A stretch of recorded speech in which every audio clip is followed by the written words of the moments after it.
nisem pričakovala, da bo vojna to vse uničila in da se to bo podaljšalo. Sem bila v razkoraku med tistemu, kar sem pustila v Sarajevu, starše, taščo, tisto, kar sem imela, prijatelje. Znači, eno življenje, drugega nisem znala. Znala sem samo Ljubljano kot počitnice vsak leta, ne? In službeno, ko prideš poslovno. In naenkrat prideš sem, v to svoje, in ti si tak tujec, tak sovražnik, takšen begunc, da te vse gledajo. In to te boli. Ni to več niti, to te boli. Boli.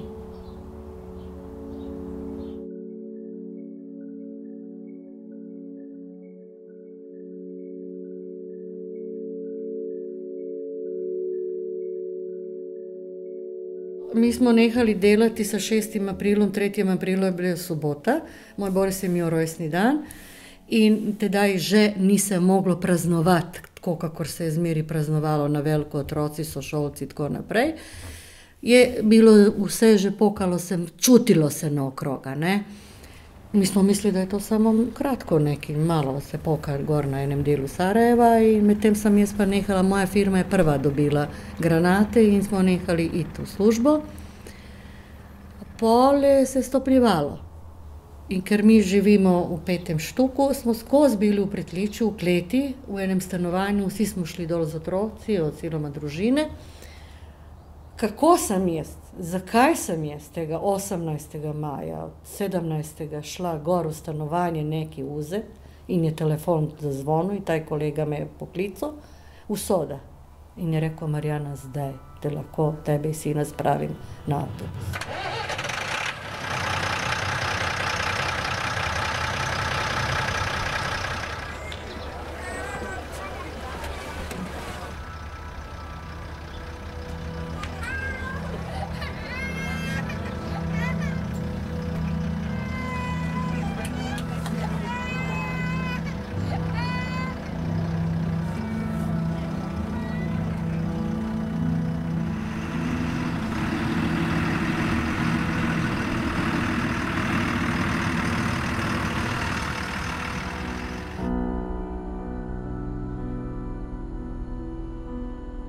Mame in otroci so sami bili, to je bilo obup, tega se ne da na tisoče nas, avtobusov, ne vem koliko.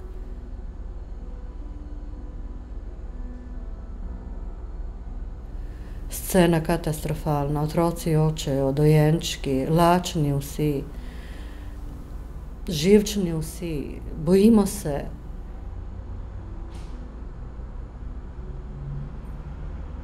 Prvo, jaz sem tudi čustveno vezana za Slovenijo. Končala sem te, hotela sem roditi v Sloveniji. In slučajno se je zgodilo, da pač voda je šla in sem rodila v Sarajevu. Sem že imela 3-krat karto v žepu, da grem v Ljubljano. 3-krat. Evo, na koncu me je usoda pripeljala.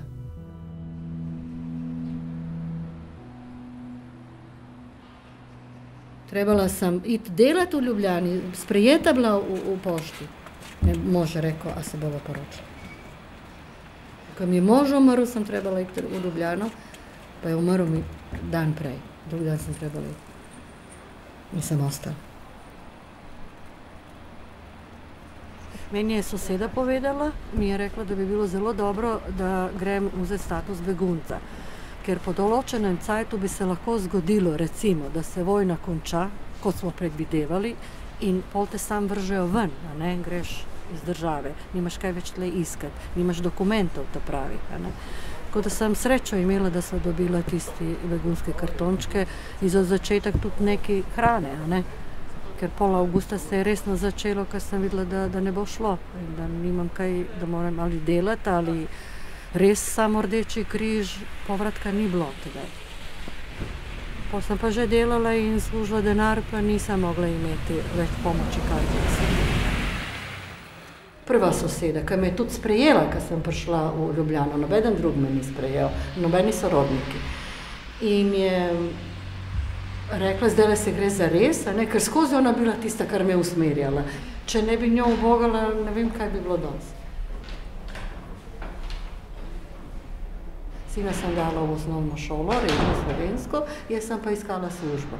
In sem septembra on v šolo, jaz pa delati po hišah, pospravljati prvo. Kot čistilka pri 3 družinah. To je pomenilo vsak drug dan ena družina, a ne? Pač so bili res intelektualci, to kao jaz sem diplomiran ekonomist, je razlagal, ne bo on meni dal tako. In sem res imela krasne, krasne družine. Ko sem to nehala, naslednje leto je videl gospod, da je že cajt, da bi dobila kakšno službo, malo več denarja in kakšno boljšo službo, mislim boljšo, da imam nekaj rednega mesec dni plačo, a ne? Mi je pa najdel na domu Tabor delati. Kolikor da je bilo težko, je pa ena velika izkušnja. Mislim, da tisto treba vzeti kot izkušnjo, a ne, eno tako dobro, a ne. Spoznaš, kakšen je dom, kakšni so ljudje, starejši, kaj se vse dogaja, kako živijo, praznujejo. Vse.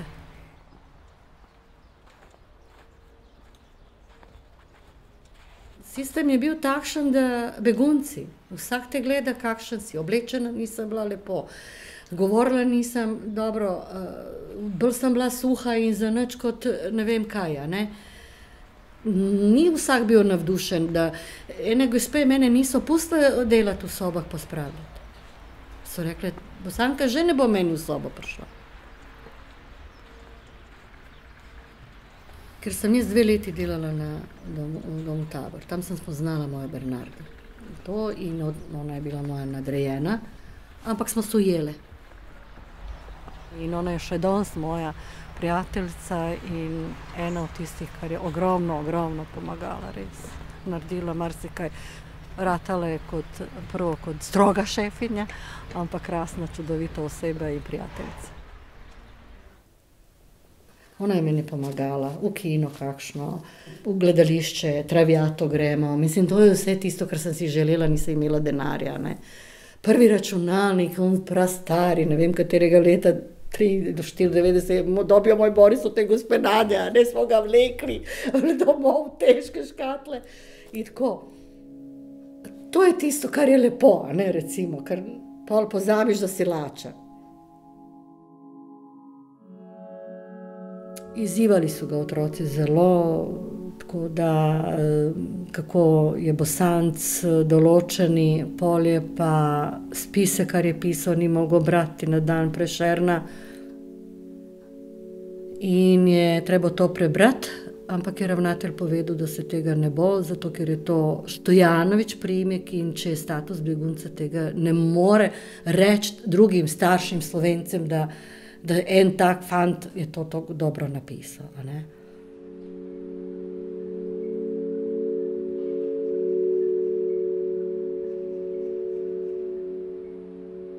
Po 2 letih niso mogli mi podaljšati več. Niso mi mogli nič, niti glavna sestra več ni mogla vplivati. Tudi ona je ni mogla, zato ker so preveč se kao angažira za eno begunko, a ne. In slučajno ena gospa, normalno naše gore Liska rečejo, a ne, takole, je rekla na Prulah, gospod rabi v ST trgovina, čez noč je zgubil eno, čez nočno delikateso. Pojma nimam, ni stroj, ni nič. Ampak gre se za življenje, za delo. On je rekel, rabim takoj in naučiti se takoj. Pridem tja, pride stranka in kaže 10 dek pol suhe salame. Ne bom tega pozabila, ko bom umirala. Pojma nimam, kaj je pol suha salama, nikako je bom narezala.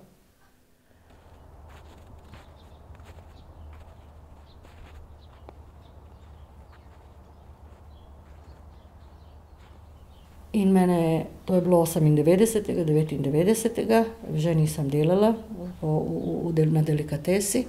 In je Bernarda rekla, pridi v hospic, tam so vse take gospe, žalujoči, pa boš malo kavo skuhala, pa klepetala, to ti ni težko. Kako bojo ljudje, to so mislim Slovenci, spet se bojim, kako bom govorila, ne, na delikatesi komaj preživela, zdajle pa tle, ne. In tako začnem tam delati, pride moški,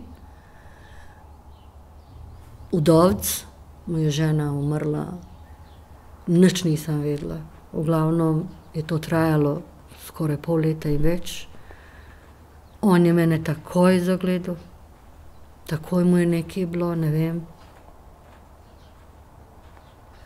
21. v nedeljo pozvoni telefon in on se predstavi in reče, če lahko grem z njim ven. In pogledam sina in rečem, kaj da naredim. V redu, grem. Če pa veste, da klepetam, recimo, če me kdo pozna, me je pa treba videti tisti dan z njim. To je pa bilo klepetanje. Od strahu, od treme, od vsega.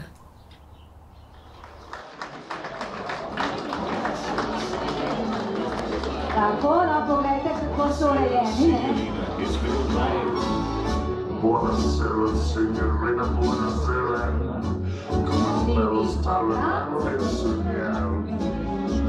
In najlepša hvala!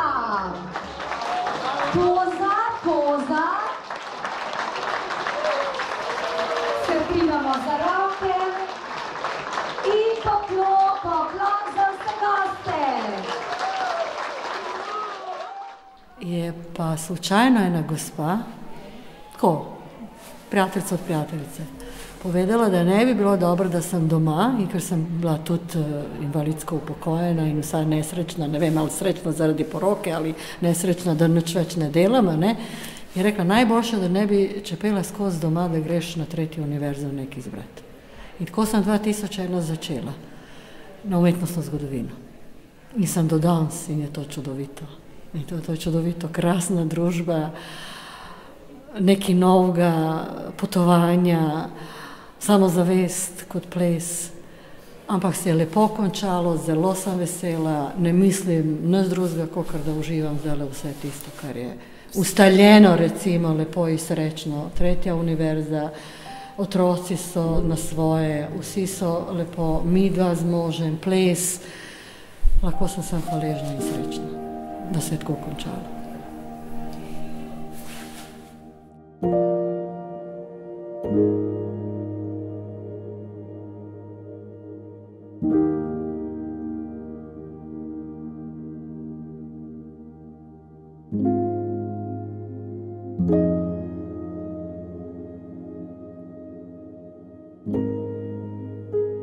you.